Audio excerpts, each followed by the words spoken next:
Hi అందరికీ చేప ముక్కలు నీసు వాసన రాకుండా మంచి టేస్టీగా చేపల పులుసు ప్రిపేర్ చేసుకుందామా। దీనికోసం పెద్ద నిమ్మకాయ సైజంత చింతపండుని 1 గంట పాటు నానబెట్టేసుకోండి। అలాగే కేజీన్నర దాకా శుభ్రం చేసుకున్న చేప ముక్కల్ని ఒక పుల్లటి మామిడికాయని తీసుకోండి। స్టవ్ వెలిగించుకొని మందపాటి కడాయిలో 4 టేబుల్ స్పూన్ల నూనె, పసుపు, ఉల్లిపాయలు వేసేసుకొని మగ్గించేసుకోండి। దీంట్లోనే కరివేపాకు, పచ్చిమిరపకాయలు, టమాటా వేసేసుకొని ఇవన్నీ కూడా పూర్తిగా మగ్గిపోయాక అల్లం వెల్లుల్లి పేస్ట్ వేసుకొని పచ్చివాసన పోయేంత వరకు ఫ్రై చేసుకోండి। దీంట్లోనే తగినంత ఉప్పు, కారం వేసేసుకొని బాగా మిక్స్ అయిపోయాక దీంట్లోనే చింతపండు గుజ్జుని 1 కప్ దాకా వేసుకొని 1 కప్ వాటర్ని వేసేసుకొని 1 టేబుల్ స్పూన్ ధనియాల పొడి, 1/2 టేబుల్ స్పూన్ గరం మసాలా వేసేసుకొని రోలింగ్ బాయిల్ అయ్యేటప్పుడు చేప ముక్కల్ని అలాగే మామిడికాయని చిన్న ముక్కలుగా కట్ చేసి వేసుకోండి।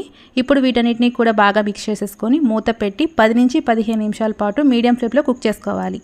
తర్వాత కొత్తిమీర జల్లేసేసుకొని పులుసు కన్సిస్టెన్సీని చూసేసుకోండి। అంతేనండి, చాలా సింపుల్గా చేపల పులుసు రెడీ చేసుకున్నాము। మీరు కూడా ఈ వీడియో చూసి ఒకసారి ట్రై చేయండి।